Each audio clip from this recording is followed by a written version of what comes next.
देखो, अभी डॉक्टर साहब का एक प्रवचन था, बहुत अच्छा प्रवचन था, 11वीं गाथा पे चल रहा था, भूतार्थ से जाने हुए। समझ में आया? जो भूतार्थ है वो सम्यक दर्शन है ना, अभूतार्थ जो है अभूतार्थ से जाना हुआ अप्रयोजन भूत है। तो डॉक्टर साहब ने अभूतार्थ का अर्थ किया, मुझे वो अर्थ इतना पसंद आया, मैंने कहा ये अर्थ करना चाहिए। उनने कहा कि अभूतार्थ का अर्थ असत्यार्थ जनवाणी में प्रयोजन माने वो मिलता है प्रयोग, कि अभूतार्थ है माने असत्यार्थ है। तो लोगों ने क्या किया अपने मोक्षुओं में कि असत्यार्थ का अर्थ झूठा कर दिया। क्या कर दिया भाई? असत्यार्थ का सीधा अर्थ क्या होता है?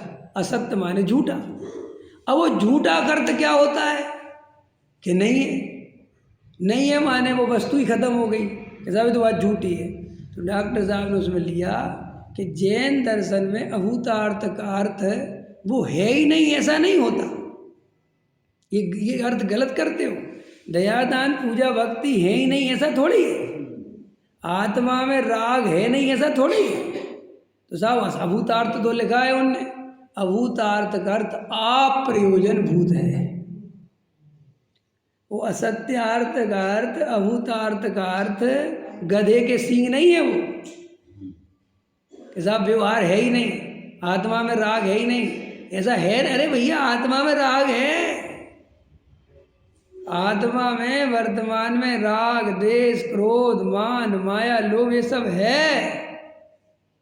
तो साहब जिनवाणी में उसे असत्यार्थ का, जिनवाणी में उसे अभूतार्थ का इसलिए कहा कि राग देश को अपना स्वरूप मानेगा, राग देश की दृष्टि करेगा तो तेरे सुख के प्रयोजन की सिद्धि नहीं होगी।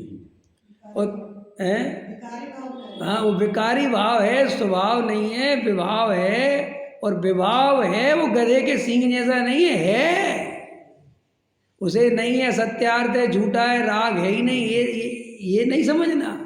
उसका अर्थ ये है कि राग आत्मा का स्वभाव नहीं है और तू अपने को राग वाला मानेगा तो चूंकि तू सुखी होने की बात कर रहा है तो सुखी होने का प्रयोजन आत्मा का जो त्रिकालिक स्वभाव है, जो ज्ञाता दृष्टा स्वभाव है, उसको अगर अपना स्वरूप मानेगा, उसमें अपनापन करेगा, उसमें एकत्व करेगा, उसमें ममत्व करेगा, उसमें कर्तृत्व करेगा, उसमें भोक्तृत्व रखेगा तो सुखी होगा। और तू इसके अलावा विकारी पर्याय हैं, जो संयोग हैं, जो देहादिक हैं, इनमें एकत्व ममत्व कर्तृत्व भोक्तृत्व करेगा तो दुखी होगा।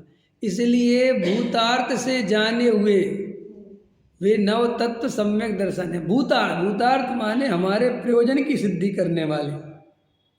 आत्मा में राग देश नहीं है, इसका अर्थ ये नहीं निकालना। तो वास्तव में जिनवाणी में व्यवहार नय के कथन बहुत हैं, जिनवाणी में बहुत व्यवहार है, 90% व्यवहार की चर्चा है।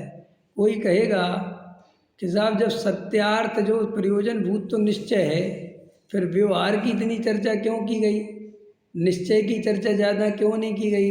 क्योंकि निश्चय में चर्चा करने के लिए ज़्यादा कुछ है ही नहीं, समझ में आओ। व्यवहार का कोटा इतना बड़ा है कि व्यवहार का तो तुम पूछो ही मत। जैसे लोक में भी देखो, अपन के रियल में संबंध कितने लोगों से हैं और झूठ में संबंध कितने लोगों से। बोलो, तुम्हारा रियल में अपनापन कितने लोगों से है? अपनी पत्नी और अपने बच्चे, समझ में। माँ बाप से भी उतना नहीं है, माँ बाप से ज़्यादा नहीं रह गया, तो इतना ही रह गया। लेकिन तुम व्यवहार का कोटा कितना बड़ा है, सारी दुनिया का व्यवहार पाल रखा है। ये मेरे भाई, ये हमारी मुँह बोली बहन, ये हमारे सेठ जी, ये हमारे पंडित जी, ये हमारे साधर्मी। तो कोई कहेगा प्रयोजन भूत कौन है इनमें से? प्रयोजन भूत तो यही है। तो फिर इतना लंबा क्यों है? अरे भैया यही विस्तार को पा सकता है। ये विस्तार को कैसे पा सकते हैं? ऐसे आत्मा में आत्मा का अपनापन करो, ध्यान करो, ज्ञाता दृष्टा हो गई बात। ये तो निश्चय की बात हो। अब व्यवहार की चर्चा बहुत है, इसलिए व्रत करो, नियम करो, उनके अतिचार अनाचार फलाना चार ठिकाना चार उनके बढ़ाते जाओ, समझ में। 14 गुण स्थान मार्गणा स्थान, फिर सम्यक्त मार्गणा से, इंद्रिय मार्गणा से खोज करो जीव की, तो बढ़ाते जाओ, विस्तार करते जाओ करते जाओ करते जाओ, लेकिन वो कुछ काम के नहीं है वे, उनसे किसी भी प्रयोजन की सिद्धि नहीं होती जीव के। जीव के कितने भेद प्रभेद हैं, इससे जानने से जीव को कोई सुख नहीं होता। जीव अपने त्रिकाली ध्रुव ज्ञायक को पहचान कर उसमें अपनापन करे तो सुखी होता है।